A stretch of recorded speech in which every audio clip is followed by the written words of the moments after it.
ஜனவரி 8 மற்றும் 9க்கான current affairs. முதல் கேள்வி, எந்த மாநில அரசு ராமர் கோயில் கும்பாபிஷேகத்தை கௌரவிக்கும் வகையில் ஜனவரி 22ஆம் தேதியை உலர் நாள் என்று அறிவித்தது? ஆன்சர், அசாம் மற்றும் சத்தீஸ்கர். இரண்டாவது கேள்வி, சமீபத்தில் எந்த மாநிலம் இஞ்சி வான்சவுடன் கிராஃப்ட் கையால் செய்யப்பட்ட தரவிருப்பிற்கான புவியியல் குறியீடுகளை பெற்றுள்ளது? ஆன்சர், அருணாச்சல பிரதேசம். மூன்றாவது கேள்வி, சமீபத்தில் மிஸ் வின்டர் குயின் அழகி போட்டியில் பட்டத்தை வென்றவர் யார்? ஆன்சர், நிஷா தாக்கூர். நான்காவது கேள்வி, சமீபத்தில் எந்த நாட்டில் உள்நாட்டு போருக்கு பின் முதன்முறையாக ஜல்லிக்கட்டு நடந்தது? ஆன்சர், இலங்கை.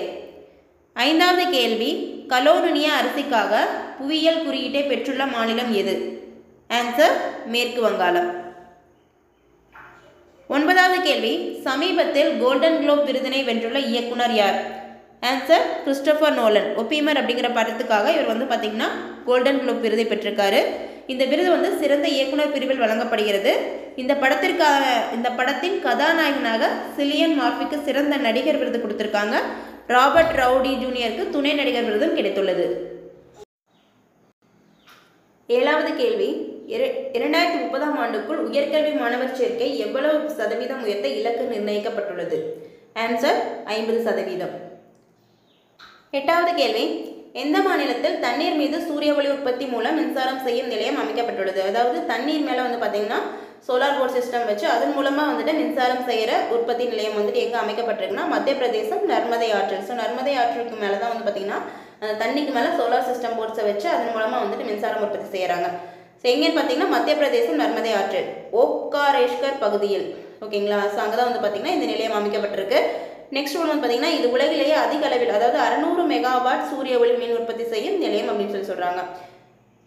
ஒன்பதாவது கேள்வி, வங்கதேசத்தின் 5வது முறையாக பிரதமராக தேர்வாகியுள்ளவர் யாருன்னு பார்த்தீங்கன்னா ஷேக் ஹசீனா தான் பார்த்தீங்கன்னா 5வது முறையாக பிரதமராக தேர்வாயிருக்காரு. இவரோட கட்சி என்னன்னு சொல்லி பார்த்தீங்கன்னா அவாமி லீக் கட்சி. ஸோ இது ரொம்ப இம்பார்ட்டண்டான ஒன்று. 10வது கேள்வி, வெளிநாடு வாழ் இந்தியர் தினம் எப்பொழுது கொண்டாடப்படுகிறது? ஸோ வெளிநாடு வாழ் இந்தியர் தினம் பார்த்தீங்கன்னா ஜனவரி 9ஆம் தேதி கொண்டாடப்படுகிறது. இது 2 வருஷத்துக்கு ஒரு தடவை பார்த்தீங்கன்னா கொண்டாடப்படும். நெக்ஸ்ட் ஒன், இந்தியாவின் மிக நீளமான கடல் பாலம் எங்கு உருவாக்கப்பட்டுள்ளது?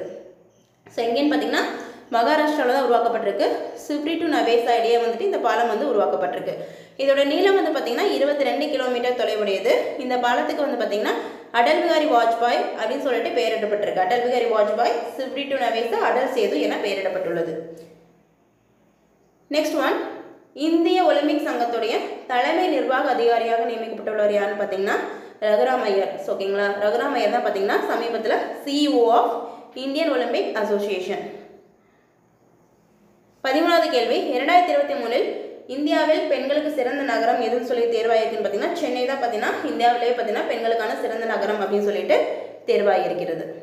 நெக்ஸ்ட் ஒன், 19வது அணிசேரா இயக்க உச்சி மாநாடு நடைபெறும் இடம் எதுன்னு சொல்லி கேட்டிருக்காங்க. ஆன்சர், உகாண்டா தான் பார்த்தீங்கன்னா 19வது அணிசேரா இயக்க உச்சி மாநாடு நடைபெறும் இடம். 15வது கேள்வி, இந்திய கடற்படையின் துணைத் தலைவராக நியமிக்கப்பட்டவர் யார்? ஸோ தினேஷ் த்ரிபாதி தான் பார்த்தீங்கன்னா இந்திய கடற்படையின் துணைத் தலைவராக நியமிக்கப்பட்டவர். நெக்ஸ்ட் ஒன், எந்த ஐஐடி எந்த ஐஐடி பிளாஸ்டிக் கழிவுகளை மறுசுழற்சி செய்வதற்கான கருவியை உருவாக்கியது? ஸோ ஐஐடி பாம்பே தான் பார்த்தீங்கன்னா இந்த பிளாஸ்டிக் கழிவுகளை மறுசுழற்சி செய்வதற்கான கருவிகளை உருவாக்கியது.